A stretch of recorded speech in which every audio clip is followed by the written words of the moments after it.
தமிழ் ஆங்கில நாளிதழ்களில் இன்றைக்கு வெளியாக இருக்கக்கூடிய தலையங்கங்களை முதல்ல பார்க்கலாம். அதற்கு பிறகு நாம் விவாதிக்கலாம். ஹிந்து தமிழ் பத்திரிகை எழுதியிருக்கக்கூடிய தலையங்கம் தலைப்பு சமூக நீதியின் முதல் படி என்று தலைப்பிட்டு அவர்கள் எழுதியிருக்கக்கூடிய தலையங்கத்தில் உத்தரப்பிரதேச மாநிலத்தில் 2 தலித் சமூகத்தைச் சேர்ந்த சகோதரிகள், தாழ்த்தப்பட்ட சகோதரிகள், சிறுமிகள் பாலியல் வன்முறைக்கு ஆளாக்கப்பட்டு தூக்கில் தொங்கவிடப்பட்டது பற்றி எழுதியிருக்கிறாங்க. அதில் 2012ஆம் ஆண்டில் மட்டும் 1574 தலித் பெண்கள் பாலியல் வன்முறைக்கு ஆளாகி இருப்பதாக புள்ளி விவரங்கள் கூறுகின்றன. வன்கொடுமை சட்டத்தில் இருக்கக்கூடிய ஓட்டைகளை அடைத்து 2014இல் ஒரு அவசர சட்டம் கொண்டு வரப்பட்டது. அதற்குள் ஆட்சி மாற்றம் ஏற்பட்டுவிட்டது.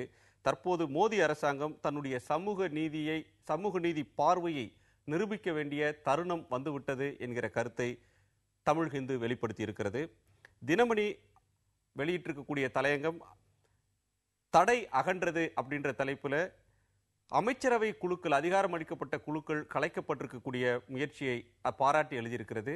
முடிவெடுப்பதற்கு இது ஒரு தடைக்கல்லாக இருந்தது, அந்த தடை அகன்றிருக்கிறது அப்படின்ற கருத்தை வெளிப்படுத்தி இருக்கிறது. தினத்தந்தி நரேந்திர மோடி 10 கட்டளைகளை தன்னுடைய அமைச்சரவை சகாக்களுக்கும் அமைச்சர்களுக்கும் தந்திருக்கக்கூடியதை பற்றி எழுதியிருக்கிறது.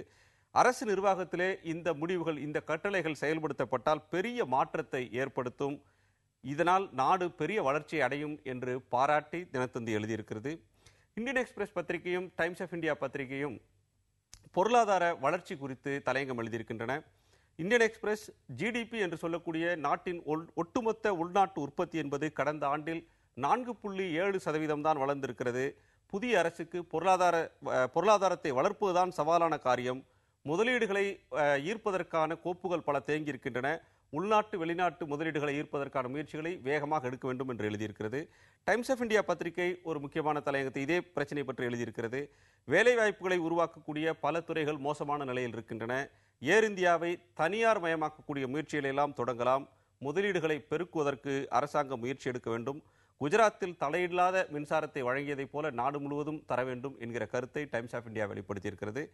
தி ஹிந்து ஆங்கில நாளேடு ஒரு முக்கியமான தலையங்கத்தை எழுதியிருக்கிறது. புதிய மாநிலமாக, இந்தியாவினுடைய புதிய மாநிலமாக தெலுங்கானா இன்று உருவாவது குறித்த தலையங்கத்தில் ஆந்திராவும் தெலுங்கானாவும் கடந்த கால கசப்பான அனுபவங்களை மறந்துவிட்டு செயல்படுவதற்கான நல்ல வாய்ப்பு இது அப்படின்னு சொல்லியிருக்காங்க. இரு மாநில முதலமைச்சர்களும் தங்களுக்கிடையே உள்ள பிரச்சனைகளை நீக்குவதற்கு முயற்சிக்க வேண்டும். அரசியல் பேச்சுக்களுக்கான நேரம் இது அல்ல என்று ஹிந்து சொல்லியிருக்கிறது. நாம் அதை பற்றி விவாதிக்கலாம். தெலுங்கானா ஒரு இந்தியாவினுடைய 29வது மாநிலமாக மலர்ந்திருக்கிறது. இன்று காலை சில மணி நேரங்களுக்கு முன்னால் மலர்ந்திருக்கிறது. இந்த தெலுங்கானா அப்படின்ற ஒரு விஷயம் கடந்த காங்கிரஸ் ஆட்சி தவறாக அதை கையாண்டது, அதனால் அவங்களுக்கு அரசியல் ரீதியாக இழப்பு ஏற்பட்டது அப்படின்ற நிலைமையெல்லாம் பார்க்கிறோம். புதிதாக இந்த 29வது மாநிலமாக தெலுங்கானா உருவாகி இருந்தாலும் ஒரு பெரிய கசப்புணர்வுகளுக்கு பிறகு இந்த மாநிலங்கள் 2 மாநிலங்களுக்கு இடையில ஒரு புறத்தில் ஒரு பெரிய மகிழ்ச்சி ஆரவாரம் தெலுங்கானால, இன்னொரு புறத்தில் வரலாறு காணாத ஒரு போராட்டத்தை 2 வருஷமா நாம் பார்த்தோம். இந்த போராட்டங்களும் ஒரு புறத்தில் உள்ள கொண்டாட்டத்தை நாம் எப்படி புரிஞ்சுக்கிறது? அதாவது நீங்கள் சொன்னீங்க காங்கிரஸ் இது தவறான முடிவில்லை, ஆனால் தவறான நேரத்தில் எடுத்தாங்க, அதனால் அந்த கட்சி பலகீனப்பட்டது. தேர்தல் நேரத்தில் அது வந்ததுனால அந்த கட்சிக்கு ஒரு எதிர்விளையை உருவாக்கியிருக்கு. ஆனால் இந்த போராட்டம் என்பது அந்த மக்களுக்கான போராட்டம். அந்த மக்கள் தொடர்ந்து போராடிட்டு இருந்திருக்காங்க. பல்வேறு தலைவர்கள் அதை முன் வச்சிருக்காங்க. இன்னைக்கு சந்திரசேகர் ராவ் அதை கையில் எடுத்துகிட்டு இருந்தாலும் அதுக்கு முன்னே சென்னாரெட்டியிலிருந்து பல தலைவர்கள் போராடி இருக்காங்க. ஆக இன்றைக்கு போராட்டம் அவர்களுடைய நோக்கம் நிறைவேறி இருக்கிறது, அவர்களுக்கு மகிழ்ச்சி கிடைத்திருக்கிறது.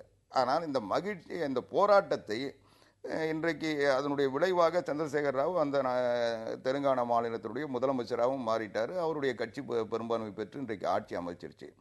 இதை ஒரு மகிழ்ச்சியாக பார்க்கறது மட்டும் இல்லாமல் அவருடைய போராட்டம் ஒரு முடிவுக்கு வந்துருச்சுன்ற எண்ணம் அவருக்கு வரணும். இது ஏதோ ஒரு அந்நிய நாட்டு மேலே ஒரு படையெடுத்த மாதிரி சீமாந்திரா மக்கள் மேலே ஒரு விருப்பு காழ்ப்புணர்ச்சியோடு ஒரு பேசுவது செய்வது என்பது இவ்வளவு நாள் ஒற்றுமையாக இருந்த அந்த மக்களுக்கு இடையில பிளவு உருவாக்குன்ற நோக்கத்தில் மட்டும் இல்லாமல் இதை வச்சு அரசியல் பண்ணிட்டு ஏதோ அந்த பகுதிக்கு நான் உள்ள நுழைய மாட்டேன், அங்கே இருக்கவங்க இங்கே நுழைய விட மாட்டேன்லாம் பேசுறது அவருடைய போராட்ட காலத்தில் அது சரியாக இருந்திருக்கலாம். இப்போ அந்த போராட்டத்துக்கு ஒரு முழுமையான வெற்றி கிடைத்து விட்டதற்கு பிறகு ஒரு சுகமான இணக்கமான ஒரு சகஜ நிலைக்கு அந்த மக்களை பண்படுத்த வேண்டியது தான் அவருடைய கடமையாக இருக்க வேண்டும். அதை விட்டுட்டு இதை செஞ்சாருன்னா அந்த போராட்டம் வந்து அவர் அரசியலுக்காக நடத்தியிருக்காருன்ற ஒரு தோற்றம் நிச்சயம் வரும். தெலுங்கானா அவர் போராட்டம் என்பது சந்திரசேகர ராவ் கையில் எடுப்பதற்கு முன்னாடி பல ஆண்டு காலத்துக்கு முன்னாடியே சுதந்திர தெலுங்கானா அப்படின்ற போராட்டம் நடந்தது. அதற்கு காங்கிரஸ் அரசாங்கம் தான் இறுதியில் உங்க கட்சியெல்லாம் ஆதரிச்சா கூட அதற்கான வடிவத்தை கொடுத்தது காங்கிரஸ் அரசாங்கம் தான். ஜார்க்கண்ட் மற்றும் உத்தரகாண்ட் மாநிலத்தெல்லாம் நீங்க பிரிச்ச போது கூட தெலுங்கானத்தை பிரிக்க என்டிஏ அரசு தவறி இருந்தது. சந்திரபாபு நாயுடோட அந்த நேரத்தில் இருந்த ஏற்பட்ட பிரச்சனை. ஆனா இன்றைக்கு துணிச்சலாக ஒரு முடிவெடுத்து அவர்கள் செய்திருக்கிறார்கள். அதனால் அரசியல் ரீதியாக காங்கிரஸ் கட்சிக்கு இழப்பு ஏற்பட்டிருக்கிறது. யாருக்கு அவர்கள் உதவினார்களோ அந்த கட்சி அவர்கள் கூட்டு சேர முடியாத ஒரு நிலைமை, கூட்டு சேர மாட்டோம் என்று சொன்ன நிலைமையை பார்த்தோம். ஆவுடிக்குமார் அவர்கள் சொன்னதை போல இப்போ வந்து நதிநீர் பங்கீடு இரு மாநிலத்துக்கு இடையிலான தாவான்றது இப்போ தமிழ்நாட்டுக்கும் கர்நாடகா, தமிழ்நாடு ஆந்திரா, தமிழ்நாடு கேரளாவுக்கு இருக்கிறது மாதிரி ஒன்றுபட்ட ஆந்திராவில் இருந்து பிரிந்த நிலையில இப்போ சீமாந்திராவுக்கும் தெலுங்கானாவுக்குமான பிரச்சனை என்பது கூர்மையாகி வருகிறது. இரண்டு தரப்பிலும் ஒரு பொறுப்பற்ற பேச்சுகள் பேசப்படுவதை பார்க்கிறோம். அது நீங்க எப்படி பார்க்கறீங்க? இல்ல, மிக ஒரு மோசமான ஒரு சூழ்நிலை வந்து அங்க உருவாவதற்கு காரணமாக காங்கிரஸ் கட்சி இருந்தது.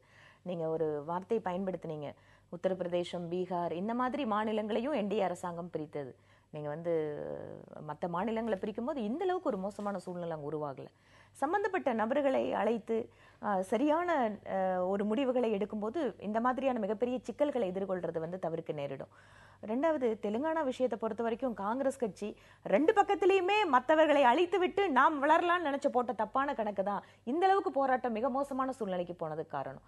நீங்க வந்து ஒரு மாநிலத்தினுடைய முதல்வரே ஒரு மத்திய அரசாங்கத்தினுடைய அதே கட்சியினுடைய அரசாங்கத்திற்கு வந்து எதிர்ப்பு தெரிவிக்கிற சூழ்நிலை, அந்த கட்சியினுடைய எம்பிக்களே மத்திய அரசாங்கத்திற்கு எதிராக போராடக்கூடிய, நாடாளுமன்றத்தில் போராடக்கூடிய சூழ்நிலை எல்லாம் ரொம்ப மோசமான ஒரு நிலைக்கு தான் அது உருவாக்கி கொண்டு போச்சு.